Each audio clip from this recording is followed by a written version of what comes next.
going to see about what is this access layer and what are the subtopics about this. Before that, what is this access layer means? Okay, so for any application, whichever application we are going to develop, we have to develop in the front end, and also we have to store the information at the back end. Okay, so how we are going to store it in the database and how we are going to access the information, all these things we will deal with the access layer.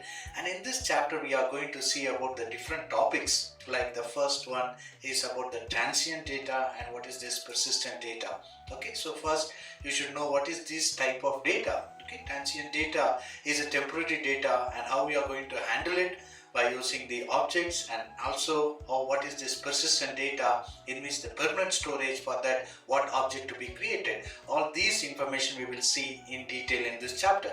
And next we will see about the traditional file system and the current database management system. Okay, and even today how we are going to store various technologies, and that information we are going to see with the difference. And the next thing is we are going to see about the data models. Okay, the data models, we will see about what is the difference of conceptual model, and also we will see about what is this implementation model.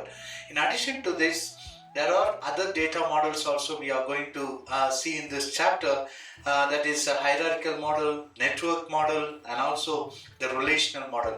In all these things, how we are going to store the information, that models we are going to see in detail.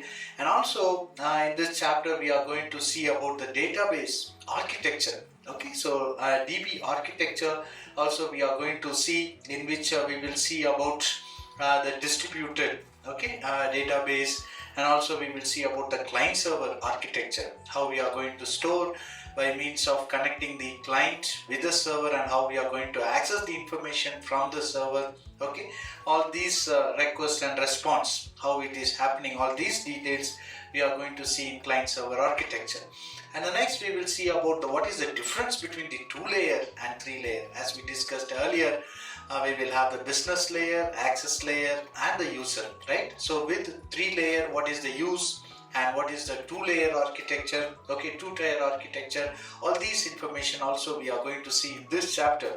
And finally we will see about how we are going to design the access layer. Okay, what are the different steps in designing the access layer. So we will see step by step about this particular chapter to know all the details. All the best.